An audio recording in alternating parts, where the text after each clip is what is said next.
लेकर के हम यहाँ सब उपस्थित हुए हैं। हमारे को थोड़ा सा सोचना पड़ेगा। अगर हमारे आसपास हमारे घर परिवार में कोई जमीन अगर छीनता है, हमारा भाई छीनता है, तो क्या हम इस तरह से इकट्ठा होते हैं या सीधा जवाब देते हैं? जब हमारा अपना भाई कहीं पर थोड़ी सी जमीन ले लेता है तो हम आव देखते हैं, ताव देखते हैं, ना भाई देखते हैं, ना रिश्ता देखते हैं, ना नाता देखते हैं, सीधा किसी का खोपड़ा फाड़ देते हैं, किसी का क्या करते हैं, ये भी नहीं सोचते कि हमको अस्पताल में बचेंगे या नहीं बचेंगे, और हाथों हाथ निपटारा कर देते हैं। आज हमारे इस 8 गांव की जमीन छीनी जा रही है और हम सब लोग यहाँ पर एक आस लेकर के प्रशासन से भीख मांगने के लिए एक तरह से इकट्ठे हो रहे हैं। साथियों, सोचना पड़ेगा। हमारे बाप दादा पूर्वज पुरखों ने जो काकड़ बिठाई है वो हमारे बाप दादाओं की जमीन है, और उस काकड़ के अंदर कोई बाहर से आकर के हमारी जमीन छीनने का प्रयास कर रहा है और हमको गुस्सा नहीं आ रहा है। कैसे हमारी काकड़ पार कर रहा है वो? आज हम कह रहे हैं ग्राम सभा का गठन करेंगे। ग्राम सभा ऑलरेडी हमारे गांव में है मेरे भाइयों, उसको पुनर्जीवित करना है, गठन नहीं करना है, उसको जिंदा करना है। हमारे गांव के अंदर जो हमारे गमेती है, मुखिया है, पटेल है, तड़वी है, उसको सम्मान देना पड़ेगा। लेकिन वो ऐसा नहीं बिकाऊ हो, टिकाऊ होना चाहिए।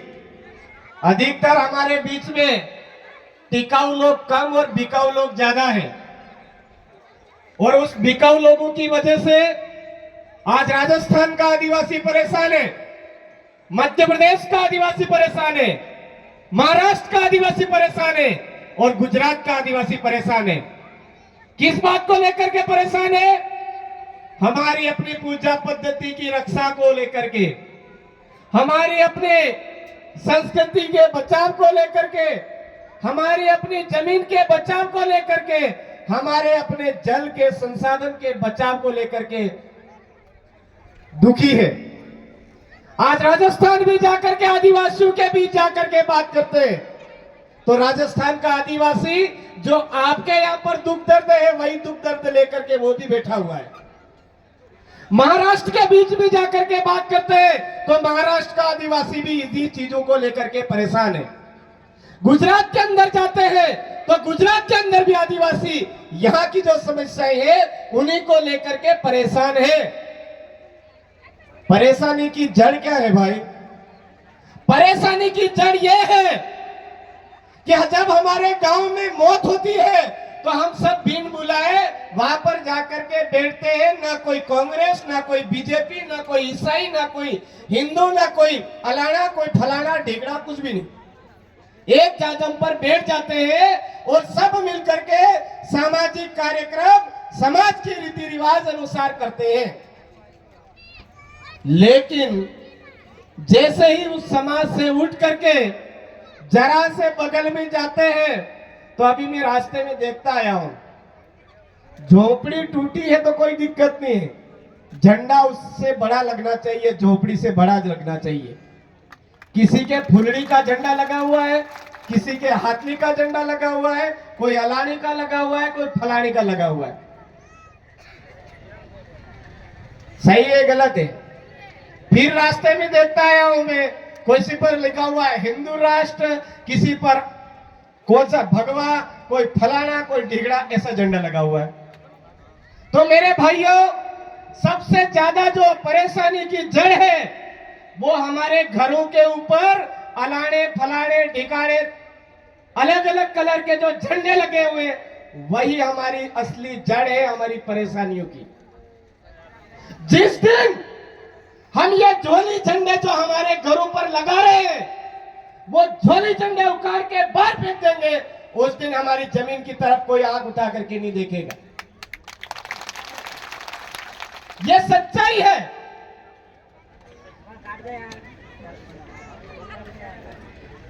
ये सच्चाई है। जितनी ज्यादा झंडे हमारे घरों के ऊपर हम लगाएंगे, उतनी ज्यादा समस्याएं हमारे इस एरिया के अंदर आएगी, हमारे क्षेत्र के अंदर आएगी। चाहे धार्मिक झंडे हो, चाहे पार्टियों के झंडे हो, ये सारे झंडे जिस दिन हमने हमारे घरों से उतार के बाहर फेंक दिए, उस दिन हम आजाद होंगे। आज हमारे पूर्वज पुरखों के दिए हुए जो नेजा निशानी है, उनको तो हम भूल गए, हमारे पहनावे को भूल गए, हमारी बोली भाषा संस्कृति को भूल गए, हमारे रीति रिवाज परंपरा को भूल गए, हमारे नीति नियम कानून कायदों को भूल गए। आज जो बाहर से आए हुए लोग हैं, वो धीरे धीरे धीरे करके हमारे ऊपर कब्जा जमाते जा रहे। आज शासन प्रशासन पहले आया कि हमारे बाप दादा? जवाब दीजिए भाई। हमारे बाप दादा पहले आए, शासन प्रशासन बाद में आया है। आज वो शासन प्रशासन पहले आए हुए लोगों को डरा रहा है, धमका रहा है, और पहले आए हुए लोग डर रहे हैं, छुप रहे हैं। कहां तक उचित है? घर से बाहर तो निकलना पड़ेगा भाई। आज कितना बड़ा प्लान है। ये माही नदी की शुरुआत है। यहां से ये नदी राजस्थान गुजरात तक जाती है। अगर यहीं से शुरुआत से ही इस नदी के अंदर जहर घोल देंगे तो पूरे राजस्थान के आदिवासियों की जमीन हमारे हाथ में आ जाएगी, मध्य प्रदेश के आदिवासियों की जमीन हमारे हाथ में आ जाएगी, और गुजरात की जमीन, आदिवासियों की जमीन हमारे कब्जे में आ जाएगी। और ये देश जो आदिवासियों का है, वो देश हमारे कब्जे में आ जाएगा। कितना बड़ा खेल है कि नहीं है या नहीं है? खाली नदी के किनारे शुरुआती दौर में आकर के खड़ा होना और यहां से जहर डालना उनका मकसद है, और जहर डाल करके पूरे राजस्थान, मध्य प्रदेश और गुजरात के आदिवासियों को खत्म करने का बहुत बड़ा प्लान है मेरे भाइयों। हम छोटी सी बात लेकर के नहीं बैठे। यहां पर आज बाहर की कंपनी आकर के बैठती है, इसका मतलब हमारे राजस्थान के आदिवासियों को मारने के लिए हम जमीन दे रहे हैं, गुजरात के आदिवासियों को मारने की जमीन दे रहे हैं। इसलिए आप जितने मजबूती से यहां पर प्रशासन से मुकाबला कर रहे हो, उतनी ही मजबूती से डटे रहे।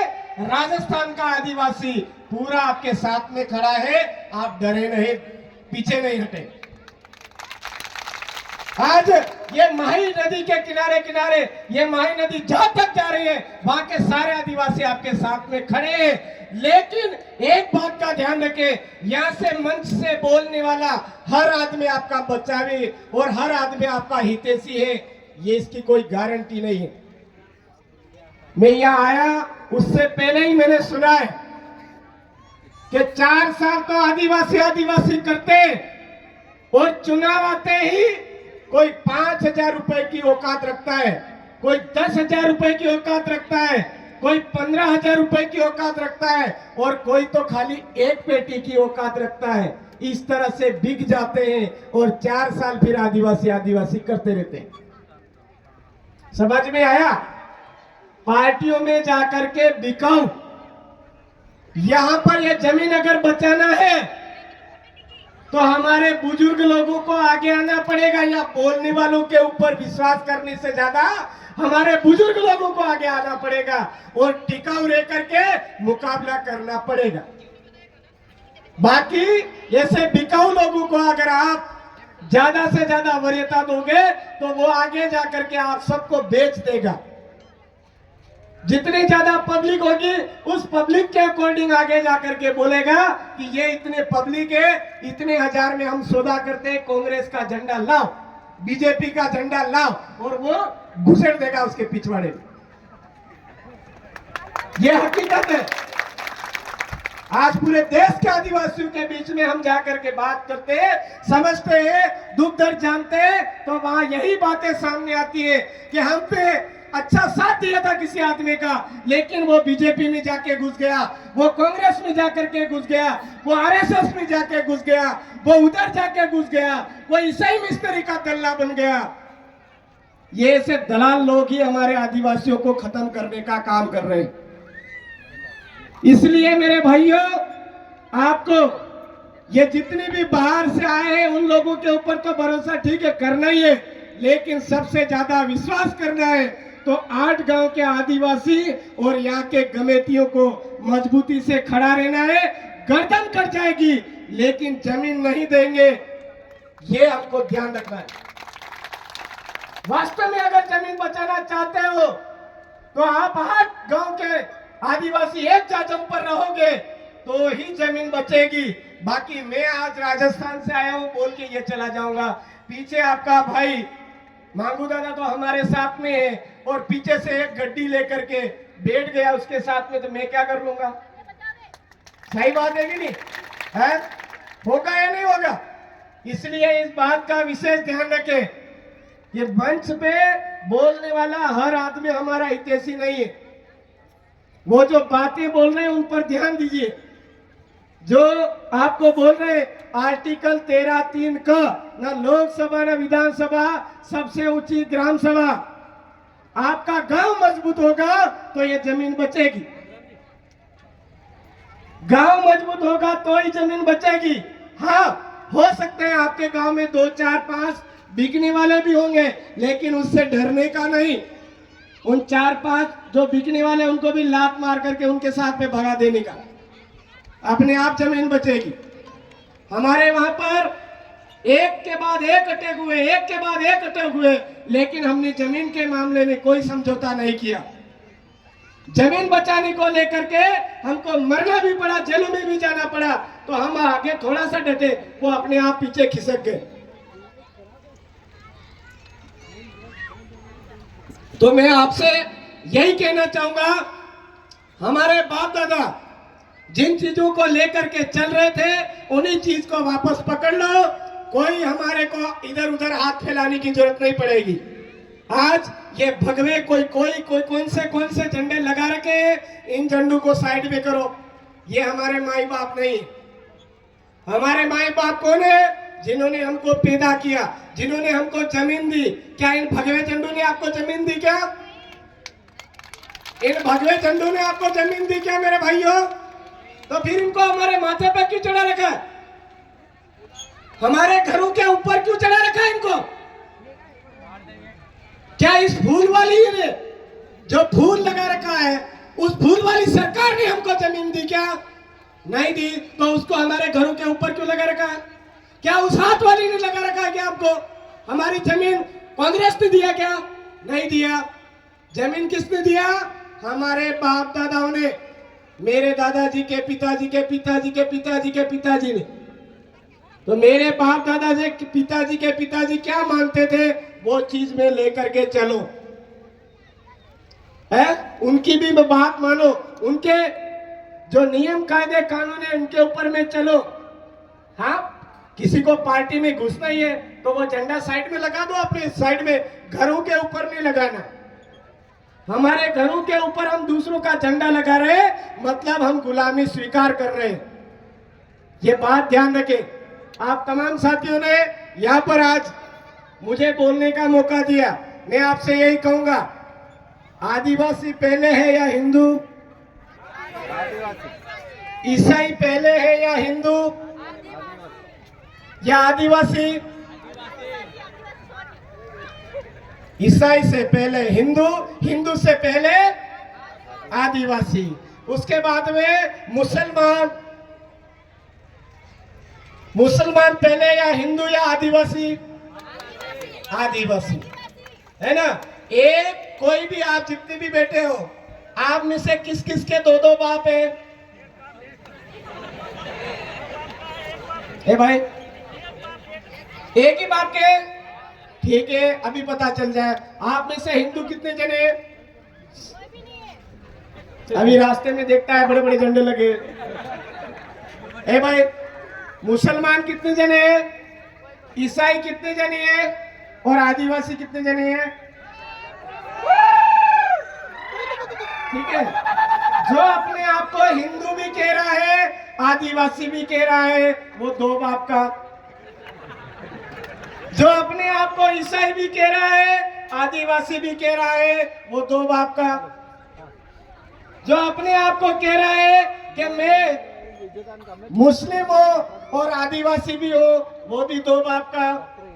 और कोई कह रहा है कि मैं आसाराम बापू की भक्ति भी मानता हूँ और आदिवासी भी मानता हूँ, वो भी दो बाप का।